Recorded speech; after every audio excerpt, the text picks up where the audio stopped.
Good morning, my name is Denise Nikami, and like you, I'm concerned with the quality of education that our children are receiving within elementary public education in the United States. Within public education, we continue to witness the disparities that our children endure on a day-to-day basis. There is a lack of equity and inclusion within the design of the curriculum as well as the classroom.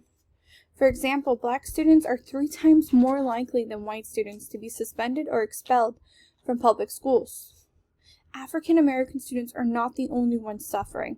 We can see these disparities within special education, where students are not given the same opportunities as those students who are mainstreamed. By excluding and placing implicit biases on specific groups of students is what continues to create the educational gap. So the big problem I would like to focus on is creating inclusive and equitable classrooms within elementary public education in the United States. To be able to analyze such a complex problem, I look through the lens of the behaviorism theory, which is grounded in the work of B.F. Skinner. B.F. Skinner theorized that our behavior is not biological, rather it is learned through our interactions within our environment. Behaviorism emphasizes observable behaviors rather than the internal processes, and asserts that learning occurs through conditioning, classical, and operant.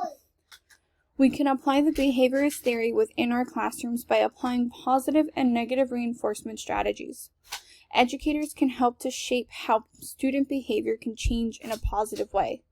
When a child exhibits positive behavior, we can offer a reward, such as a small prize from a prize box.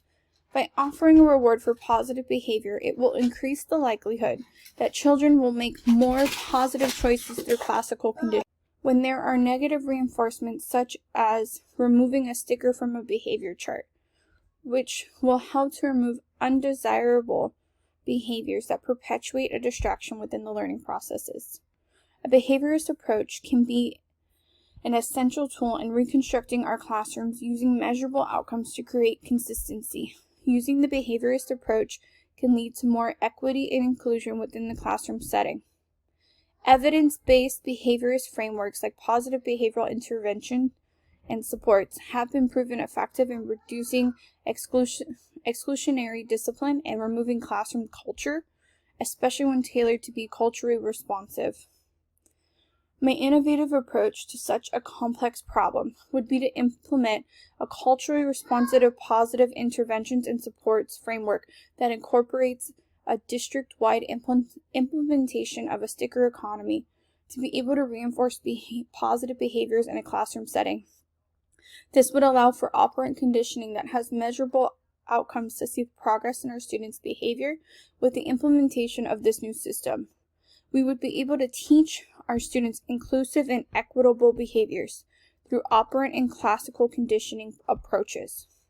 Inclusive behaviors that we want our students to learn and develop could be collaborating with peers, assisting in classroom activities, using equitable terminology, and even using diverse perspectives as well as language skills.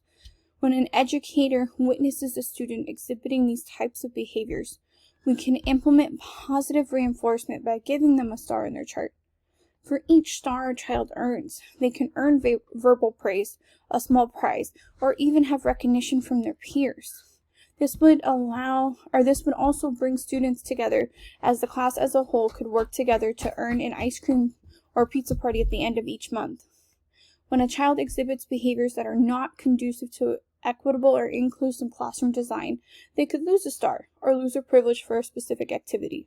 In order to implement such a drastic design change in the classrooms, teachers and administrators would need to receive training not only on the new design, but also in behaviorist theory, mitigation, and diversity. This would allow for educators to implement fair and equitable strategies with the sticker economy that would be tailored to each individual student's needs. By implementing the behaviorist theory into the structural design of the class, we are able to foster the student's learning process and start to close the achievement gap. To be able to move forward with this structural design change, I would need funding for the educator's training, as well as for the supplies needed for prizes, classroom displays, and vision boards for each student. We would also need to incorporate tools within technology to be able to track the progress of each individual student in accordance with their STAR economy. The most important aspect that will be needed in implementing this design successfully is community support and engagement. Implementing this type of change goes beyond what happens in the classroom, which is why I would also need the caregiver support when the child is at home. This would allow the students to be able to implement inclusive and equitable choices in and out of the classroom environment. If given these resources, we can systematically change the outcome of each individual child to reduce incarceration, dropouts, and expulsions. So I ask of you, how would this change the life of your child, your niece, your nephew, or your granddaughter? Change can begin today with the help of your support and funding. We can start to build a better foundation and future for each child. If we choose to contribute to the funding we need, if you choose to contribute to the funding we need for teachers, structural design changes, and supplies, we can begin to reshape the outcomes for each student. We can move past the current barriers that are limiting the potential for student success in and out of the classroom. Thank you for this opportunity to promote equity, inclusion, and a vision of how education can change within public elementary education system in the United States.